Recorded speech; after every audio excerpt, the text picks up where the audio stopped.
বলে বাগদাদে একবার বৃষ্টি হইতেছিল না, বৃষ্টি নাই নাই নাই নাই।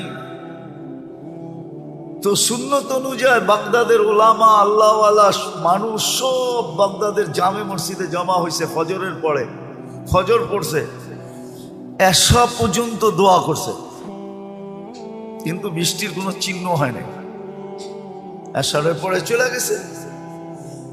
তো মালিক ইবনে দিনার রহমতুল্লাহ আলাইহি বলেন, আমি বসা ছিলাম মসজিদে, তো দেখলাম এক জীর্ণ শীর্ণ গোলাম, জীর্ণ শীর্ণ গোলাম কৃতদাস ঢুকলো। কেননা কৃতদাস দেখলে বোঝা যায়, আপনারা দেখেন তো না, এই জন্য বুঝবেন না। আফ্রিকায় আছে এখনো, নাইজেরিয়ায় ওদের পোশাকই ভিন্ন, ওদেরকে দেখলেই চেনা যায় যারা কৃতদাস। আমিও চিনতাম না, প্রথমবার যখন গেছি তো জিজ্ঞেস করছি এদের পোশাক এরকম কেন, তো বলছে এরা অমুকের কৃতদাস। সবাই আবার ভিন্ন ভিন্ন আছে। যেমন আমাদের রাগ হয়ে যাবেন বলমু না, রাগ হয়ে যাবে। আমাদের যেরকম কিছু লোককে দেখলেই বোঝা যায় উনি কোন দরবারের সাথে সংযুক্ত, টুপি দিয়া, পাঞ্জাবি দিয়া, এমনকি পকেট দিয়েও বোঝা যায়। তো এরকম রাগ হয় না কিন্তু আবার। তো ওই দেশে এরকম বোঝা যায়, প্রত্যেকের আলাদা, গোলামের কৃতদাসের আলাদা আলাদা ইউনিফর্ম আছে, দেখলে বোঝা যায় এটি ওনার। তো কৃতদাস দেখলেই বোঝা যায়। আইসা ঢুকছে, সাধারণভাবে 2 রাকাত নামাজ পড়ছে। ওরা হাত উঠায় বলতেছে, আল্লাহ বৃষ্টি বন্ধ করছো তো বন্দা তোমার কাছে হওয়ার জন্য। বৃষ্টি বন্ধ করছো কেন? আরে ভালো মতে বোঝেন, বন্দা তোমার। ফজরের পরের থেকে তো এশা পর্যন্ত সব মসজিদে বসা ছিল, এখনো তো বৃষ্টি দিলেন না, এক্ষণ দিবেন, এক্ষণ। তো মালিক ইবনে দিনার রহমতুল্লাহ আলাইহি বলতেছে, ও বলতেছে এক্ষণ দিবেন, ও বলতেছে আর আকাশে গর্জন উঠতেছে, নামছে ঝুমঝুমায়া বৃষ্টি। আমিও আটকায় গেছি, ও আটকায় গেছে। বৃষ্টি যতক্ষণ বর্ষণ হওয়ার প্রয়োজন ছিল বর্ষণ হয়েছে। ও মসজিদ থেকে বাহির হয়ে চলে গেছে, বাহির হয়ে চলে গেছে। আমি দূরত্ব নিয়ে একটু পিছে পিছে গেছি, যায় কোথায়, যা দেখলাম এক বাড়িতে ঢুকছে। আর ওই বাড়ি ছিল, মালিক ছিল, উনি কৃতদাসের ব্যবসা করতেন, কিনা কিনা আনতেন আর বেশি দামে বিক্রি করতেন। ব্যবসা ছিল এক জমানা এটা। তো যা ঢুকার পরে দেখলাম এক কোনায় জীর্ণ শীর্ণ বসে আছে। তো মালিককে ডাকলাম যে এই গোলাম বেচবা? এটা তো কোনো কামেরই না, এটা নিয়ে কি করবা? গোলাম তো মানুষ কিনে কাজের জন্য, সহযোগিতার জন্য, সাহায্যের জন্য, এটা তো কোনো কাজের না। এটা তো কিনা আমি টাকা লস করছি, এটাকে তো শুধু খাওয়াইতেই হয়, কোনো কাজ কুছ পারে না। দেখো না শরীরে কোনো হাড্ডি ছাড়া কিচ্ছু নাই। তো মালিক ইবনে দিনার রহমতুল্লাহ আলাইহি বলতেছে, তুই বেচবি কিনা এটা কর, কি আছে না আছে ওটা তো আমার তোর দরকার নাই, বেচবি? তো মনে মনে ভাবতেছে, মনে হয় আল্লাহই পাঠায় দিছে আমার উপরে সুযোগ, সুবর্ণ সুযোগ মেরে একটা লমসম দাম চাইছে, যা চাইছে মালিক ইবনে দিনার রহমতুল্লাহ আলাইহি বলে ডান, কিনা ফেললাম। টাকা গয়না দিয়ে নিয়ে আসছে। আনার পরেও কৃতদাস জিজ্ঞাসা করতেছে, মালিক তুই আমার এত দোষ শোনার পরও তুই আমাকে কিনলি কেন? তোর কি টাকায় কামড়ায় যে তুই আমারে কিনলি টাকা দিয়া? তো মালিক ইবনে দিনার রহমতুল্লাহ আলাইহি বলে, আমি তোকে দেখা কিনি নাই, আমি তো কিনছি তোর তাআল্লুক দেখা। সারা বাগদাদ বসা ছিল ফজরের পরের থেকে আল্লাহওয়ালা আলেম। ওই সময় বাগদাদেই ছিল। ওই চিত্র তোলার সময় আমার কাছে নাই যে ওই সময় বাগদাদের চিত্রটা কিরকম ছিল। সব তো ফজরের পরের থেকে আসা পর্যন্ত বসা ছিল, বৃষ্টি তো হইল না। তুই এরকম কি বললি আল্লাহকে 2 রাকাত পড়া? ঝুমঝুমায় বৃষ্টি আসলো আর তুই বললি এক্ষণ দেন। আল্লাহ কাছে পাওয়ার একটা মজা আছে, আজকে আমরা পাই নাই, এই জন্য মজা নাই, মজা পাই নাই। সত্য কাহিনী, কি তো দাসী কিনা নিয়ে আসছেন, দুর্বল সুরবল কিনা নিয়ে আসছেন। তো কি তো দাসী বলছে, মালিক সারাদিন কাজ করব বটে, কিন্তু রাত্রে তুমি আমার থেকে কোনো কাজ নিতে পারবে না। যদি এই শর্ত হয় তো আমি যাইতে রাজি। এই শর্ত যদি হয় তাহলে আমি কি যাইতে রাজি, এই শর্ত পুরা করলে। বলছে ঠিক আছে। তো সারাদিন কাজ করত, রাত্রে নির্জন ঘরে চলে যেত, নির্জন ঘরে চলে যেত।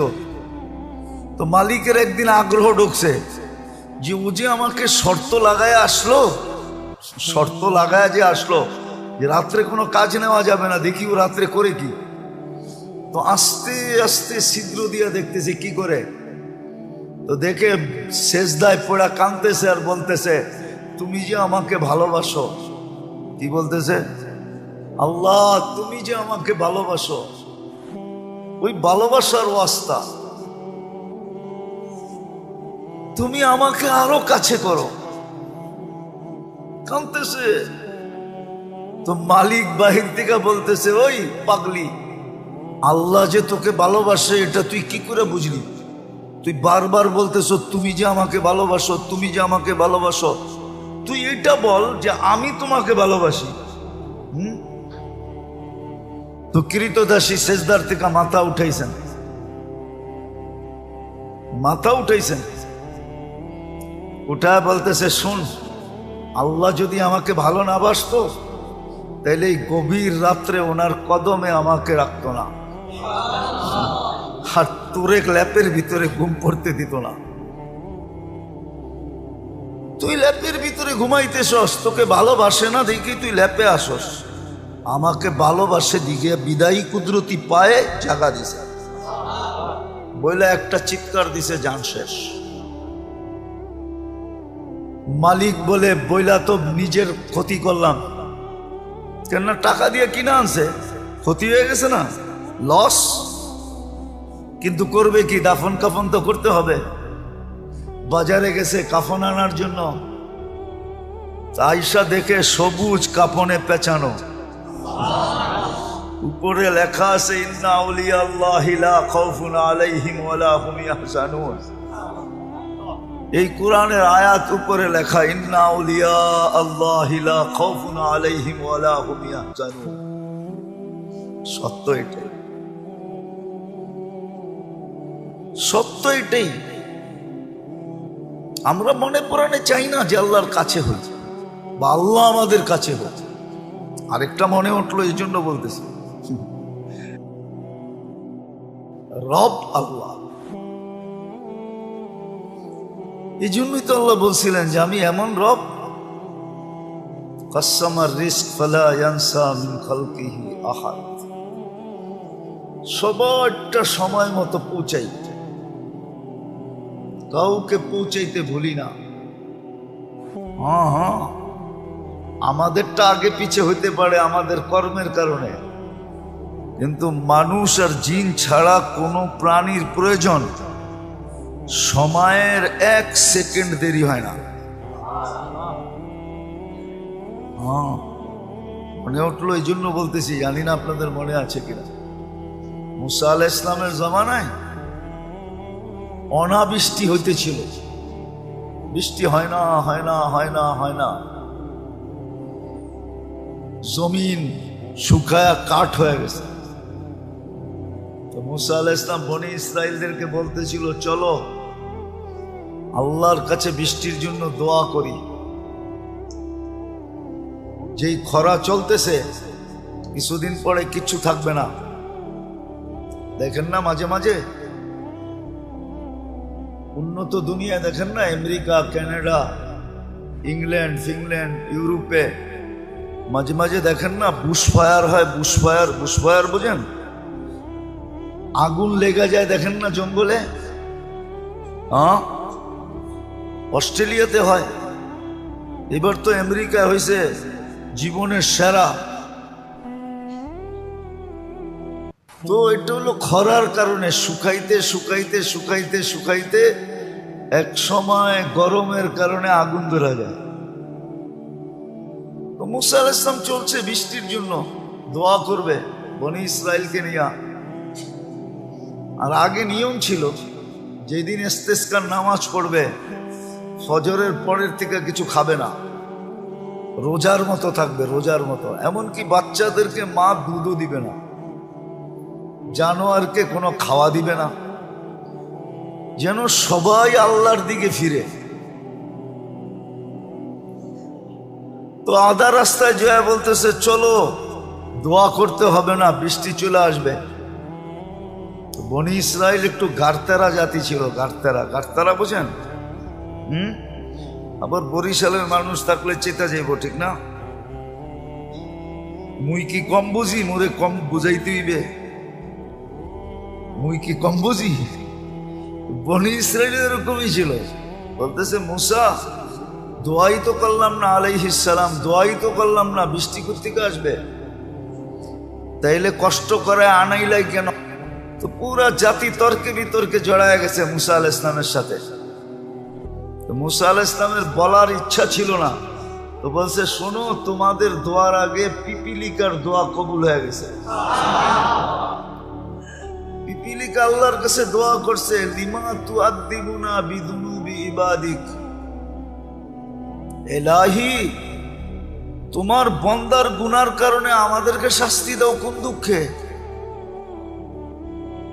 গুনাহ তো তোমার বন্দা করছে, মানুষ গুনাহ করে, প্রাণী তো গুনাহ করে না। মানুষের গুনার কারণে আমাদেরকে শাস্তি, এটার যুক্তি কি? কোন যুক্তিতে?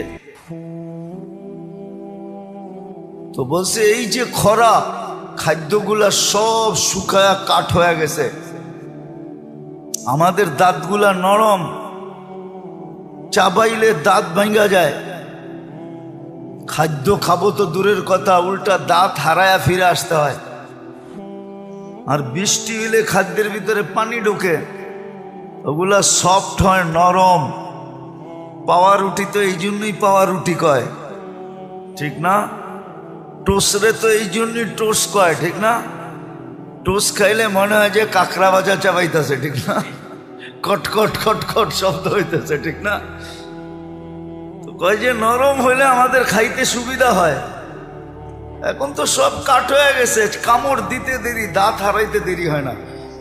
আমাদের সাথে এই ব্যবহার কিসের জন্য? তা আল্লাহ পিপিলিকার অভিযোগ গ্রহণ করছেন, বৃষ্টি পাঠায় দেওয়ার সিদ্ধান্ত নিয়ে নিয়েছেন। তো যেটা বুঝাইতেছিলাম দোষ তো আমাদের, প্রয়োজনও আমাদের, দোষও আমাদের। তো সবচেয়ে বেশি ঘনিষ্ঠ হওয়া দরকার ছিল আল্লাহর সাথে, কেননা আল্লাহ মহাকর্তা, মহাপালনকারী, লালনকারী, পালনকারী, রক্ষক, সুরক্ষাকারী, হেফাজতকারী আল্লাহ। ওনাকে কাছে নেওয়ার, ওনার কাছে হওয়া উচিত ছিল, ওনাকে কাছে করা উচিত ছিল। আর সত্য আমরা করি নাই বিদায় মজা পাই না। যে যেটা খায় নাই, ওরে বয়ান দিয়ে এটার মজা বোঝানো যাবে না, ঠিক না? যে যেটা খায় নাই, ওরে ওইটার মজা বয়ান দিয়া, হাকি মজা অন্য জিনিস, স্বাদ অন্য জিনিস। এই জন্যই তো কবিতা আসছে, নাহলে কবিতা আসতো না। কি যাত না বিষে বুঝিবে সে কিসে, কবু আসি বিষে ডংসি নিজারে।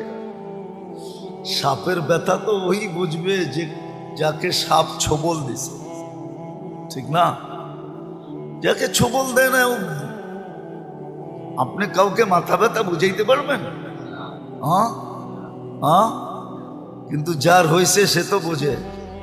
কি ঠিক না? তো না হইলে বোঝা যায় না আল্লাহর কাছে হওয়া যে কত মজা। নাইলে এই কথা কোনোদিন হইতো না। আউলিয়ানে লাথ মারি, আল্লাহ ওয়ালারা দুনিয়ায় লাথি দিতেন না।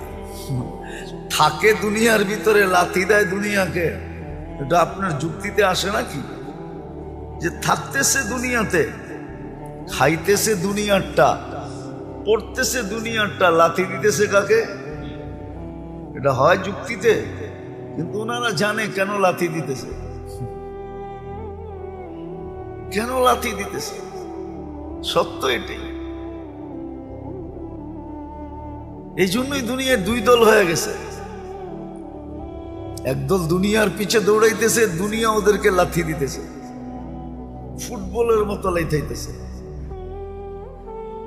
আর ক্লান্ত করতেছে, গাম জড়াইতেছে। আর আরেক দল দেখা যায় আল্লাহর দিকে দৌড়াইতেছে, দুনিয়া ওদের পিছে দৌড়াইতেছে আর ওরা দুনিয়াকে লাথি মেরা সরাইতেছে। সর, আমার দরকার নাই, আমার আমার দরকার নাই, আমার দরকার নাই, আমার প্রয়োজন নাই। ওরা দুনিয়াকে লাথি মারতেছে আর একদল আছে যাদেরকে দুনিয়া লাথি মারতেছে, ক্লান্ত করতেছে।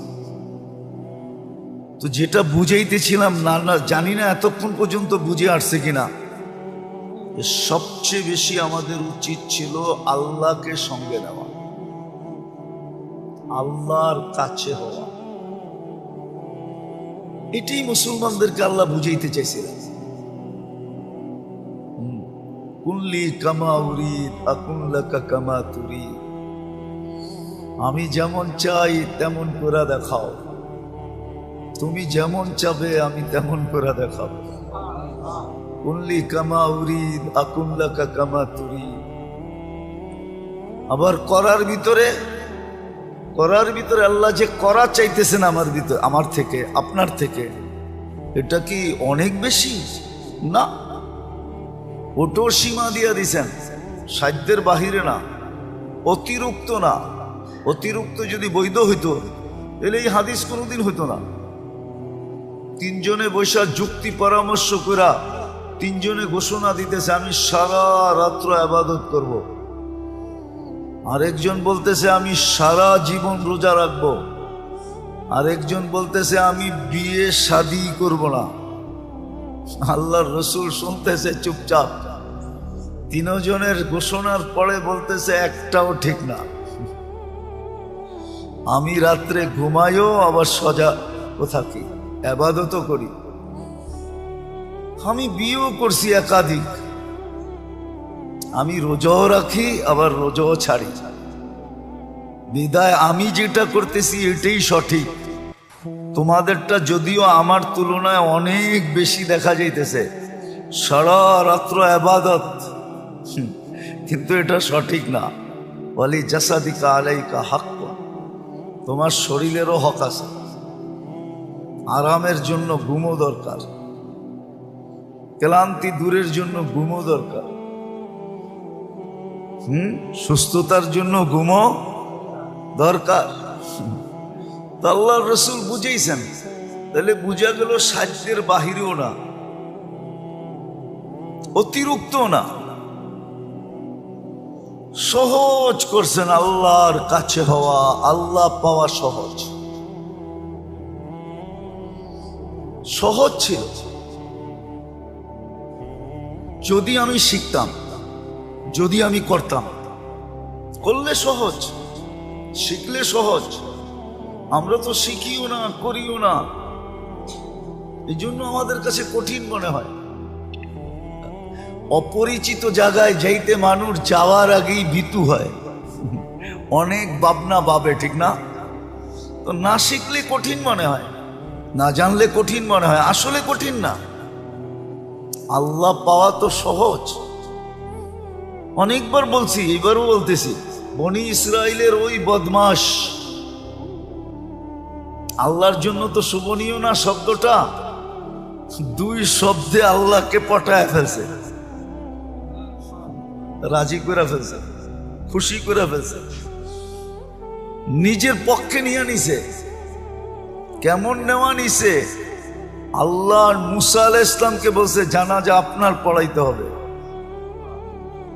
যে জানাজায় শরীক হবে তার গুনাহ মাফ হবে।